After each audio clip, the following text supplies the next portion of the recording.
Hello beta, how are you all? Today we discuss the topic dependence of resistance on temperature. Okay, so now we start the topic dependence of resistance on temperature. Firstly, we write the formula R equal to ml divided by Na E square into tau.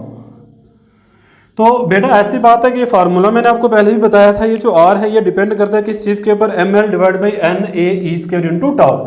यहाँ पे बेटा जो बात मैंने करनी है वो है आर जो है वो इन्वर्सली डिपेंड करता है किसके ऊपर, इस टाउ के ऊपर। इस चीज़ के ऊपर अपना ध्यान रखना, ये टाउ होता है रिलैक्सेशन टाइम होता है, ठीक है। इसको हम बोलते हैं बेटा रिलैक्सेशन टाइम।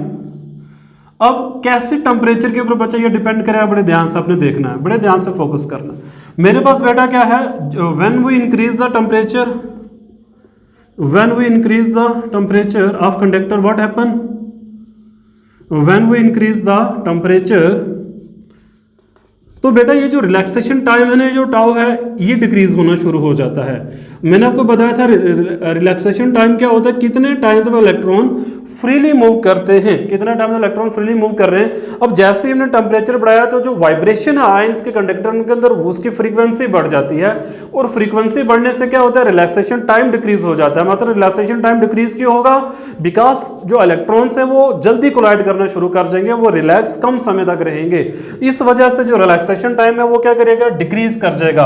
अब आर जो है बेटा वो टाउ पे इनवर्सली डिपेंड करता है, तो जब टाउ डिक्रीज करेगा तो आर की वैल्यू क्या करेगी, इंक्रीज कर जाएगी। तो आर क्या है, रेजिस्टेंस। तो हमें ये समझ में आया कि जब भी हम किसी कंडक्टर का जो टेम्परेचर है जब उसको हम इंक्रीज करते हैं तो इंक्रीज करने से क्या हो जाता है कि कंडक्टर का जो रेजिस्टेंस है बेटा वो क्या कर जाता है, इंक्रीज कर जाता है। अब मैं क्या करूंगा, इसका एक फार्मूला आपको मैंने अभी ड्राइव करवाना है, आप इसका स्क्रीनशॉट लेना चाहते हो तो ले लो, ये फार्मूला जो बड़ा इंपॉर्टेंट है। ओके,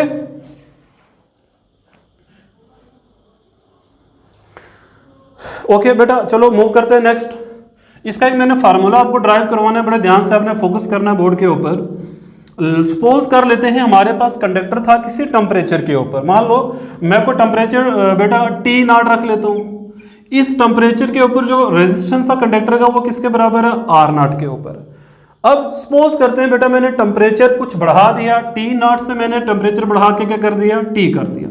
अभी जो मेरे पास नया रेजिस्टेंस आ गया वो क्या आ गया, आर आ गया। अभी मैंने बच्चा आपको बताया कि जो आर है वो डायरेक्ट डिपेंड करता है किसके ऊपर, टी के ऊपर। जितना ज्यादा आप टेम्परेचर बढ़ाओगे उतना ही ज्यादा कंडक्टर का रेजिस्टेंस क्या होता है बेटा, इंक्रीज होता है। अब इस पूरी चीज को मैं एक फार्मूले में बच्चा इसको कर देता हूं, what is the increase in the resistance, तो आ जाएगा R minus R naught is proportional to क्या प्रोपोर्शनल बेटा हो जाएगा, मतलब टी माइनस टी नॉट हो जाएगा। What is the increase? What is the increase in the one thing is more, यहाँ पे बेटा एक चीज और मुझे ऐड करनी है, वो क्या है, t माइनस टी नॉट के साथ यहाँ पे r नॉट भी आएगा बेटा, ठीक है। t माइनस टी नॉट में यहाँ पे लिख रहा हूँ, ठीक है। वेट फॉर 1 मिनट, 1 मिनट बेटा, मुझे 1 मिनट चाहिए। That's r naught equal to 1 plus alpha into delta t हो जाएगा। ओके, तो ठीक है, अल्फा इंटू डेल्टा टी हो जाएगा।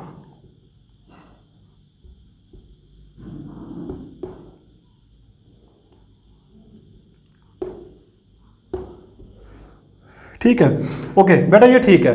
तो यहां पर जो चेंज मतलब इंक्रीज इन जो रेजिस्टेंस है वो किसके बराबर हो जाएगा, आर नॉट जो इनिशियल रेजिस्टेंस था इनटू चेंज इन टेम्परेचर। अब इस चीज को बेटा हम मतलब इसको एज इट इज ही रखूंगा मैं, आर नॉट, इसको प्रोपोर्शनलिटी साइन को हटा के यहाँ पे मैंने एक अल्फा का यूज कर दिया, आर नॉट टी माइनस, इस टी माइनस टी नॉट को बेटा मैं डेल्टा टी से डिनोट कर रहा हूँ, ठीक है। अब ये जो अल्फा मैंने डाला ना इसको क्या बोलते हैं, कोफिशिएंट ऑफ, इसको बोलते हैं कोफिशिएंट ऑफ टेम्परेचर, या आप सिंपल बोल दो coefficient of resistance. Okay, coefficient of resistance, इसको सिंपल वर्ड आप ये भी बोल सकते हो, अल्फा क्या है, कोफिशिएंट से किस चीज के, टेम्परेचर रेजिस्टेंस के आप बोल सकते हो सिंपल भाषा में।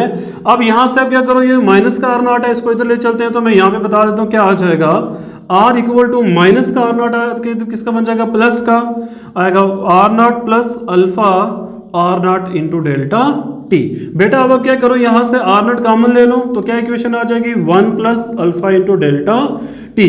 यहां से अगर मुझे डिफाइन करना पड़े व्हाट इज अल्फा, तो बेटा यहां से अल्फा हम डिफाइन कर सकते हैं, यहां से भी डिफाइन कर सकते थे। मैं इसी इक्वेशन पर आ जाता हूं वापस। ये तो मैंने आपको आर की वैल्यू बता दी, ठीक है ना। तो वापस बेटा इसी इक्वेशन पर आ जाते हैं। अगर मुझे यहां से अल्फा डिफाइन करना पड़े तो अल्फा किसके बराबर हो जाएगा, R minus R naught divide by R naught into delta T हो जाता है। तो इन फार्मूलों को आपने बेटा याद रखना है। टेम्परेचर कोफिशिएंट को जो मैंने मतलब अल्फा मेरे पास है टेम्परेचर कोफिशिएंट या कोफिशिएंट ऑफ रेजिस्टेंस, या इसको सिंपल आप क्या बोल सकते हो, टेम्परेचर कोफिशिएंट भी बेटा आप कह सकते हो इसको, ठीक है, टेम्परेचर कोफिशिएंट। और इसकी जो वैल्यू है बेटा वो R minus R naught divide by R naught into delta T के बराबर होता है। और ये फार्मूला जो मैंने ड्राइव किया ये आर का फार्मूला बेटा।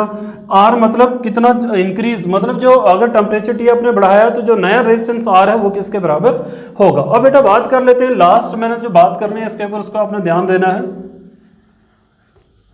लास्ट बात मैं करूंगा इसके ऊपर, क्या बात करूंगा बेटा, ध्यान देना। अल्फा जो है ये पॉजिटिव कब होता है, नेगेटिव कब होगा और जीरो कब होगा, बस इन चीजों पे आपने ध्यान रखना है। अगर बेटा मैं कंडक्टर की बात करता हूँ, किसकी बात करता हूँ, मतलब कंडक्टर मेटल्स की बात करता हूँ, तो आपने याद रखना है इसके लिए जो अल्फा की वैल्यू होती है वो होती है पॉजिटिव वैल्यू होती है, ठीक है। पॉजिटिव का मीनिंग ये है बेटा कि जब आप क्या करोगे, टेम्परेचर बढ़ाओगे तो रेजिस्टेंस भी क्या हो जाएगा, इंक्रीज हो जाएगा। तो कंडक्टर के मेटल के केस में याद रखना कि when we increase the temperature resistance also increases, that's why alpha equal to positive बेटा, क्योंकि ये वैल्यू हमारे पास प्लस की आएगी, ठीक है। अगर सेमीकंडक्टर की हम बात करें, सेमीकंडक्टर की, तो उसके लिए अल्फा की वैल्यू क्या होगी, नेगेटिव। अब बेटा नेगेटिव इसलिए आती है क्योंकि सेमीकंडक्टर केसेस में जब हम टेम्परेचर को इंक्रीज करते हैं तो उस केस में अपने याद रखना है कि रेजिस्टेंस डिक्रीज हो जाता है। क्योंकि हमने पूरा चैप्टर पढ़ना है इलेक्ट्रॉनिक डिवाइसेस का, उसमें आपको अच्छे से एक्सप्लेन करूंगा, बट सिंपल अभी इतना याद रखना है, सेमीकंडक्टर केसेस में अगर आप टेम्परेचर इंक्रीज करोगे तो उससे क्या होगा, रेजिस्टेंस डिक्रीज कर जाता है। लास्ट वन पे बेटा मेरे पास क्या है, इंसुलेटर्स। इंसुलेटर का भी सेम केस है, उसके लिए भी अल्फा बेटा क्या आता है, नेगेटिव ही होता है। तो ये आपने इंपॉर्टेंट पॉइंट्स याद रखने हैं, ठीक है। सेम बेटा जैसे मैंने रेजिस्टेंस की बात की, डिटो कॉपी इसी के लिए आप रेजिस्टिविटी के लिए भी डिफाइन कर सकते हो। मैं बस उसका एक फार्मूला यहाँ पे लिख देता हूँ, बाकी सेम केसेस है, पूरा का पूरा यही आएगा। तो मैं आपको बस रेजिस्टिविटी का फार्मूला बता देता हूँ कि वो भी बेटा देखो, रेजिस्टेंस और रेजिस्टिविटी एक्चुअल में एक ही तो चीज़ है ना। जब रेजिस्टेंस बढ़ेगा तो रेजिस्टिविटी भी बढ़ेगी, वो भी सी बात है। तो ये फार्मूला आपने याद रखना है इसके लिए। ये आ गया रेजिस्टिविटी, और अल्फा के लिए क्या आ जाएगा बेटा, rho minus rho naught divide by rho naught into delta t. ये फार्मूले आपने याद रखने हैं। ये क्वेश्चन बड़ा इंपॉर्टेंट है, पेपर में बेटा आता है, इसका पूरा मटेरियल जो है वो मैंने सेंड कर दिया था, ठीक है। तो बड़ा इंपॉर्टेंट टॉपिक है, ये आपने याद रखना है, ये क्वेश्चन में आते हैं। और अल्फा पॉजिटिव कंडक्टर के केस में भी होता है, सेमीकंडक्टर में भी यही है, और इंसुलेटर के केस में बेटा यही रहेगा। आज की वीडियो हम इतने ही रखेंगे। आई होप कि आज का टॉपिक आपको अच्छे से क्लियर हुआ होगा। मिलते हैं नेक्स्ट वीडियो में, तब तक अपना रखिए ध्यान। Okay, thank you very much.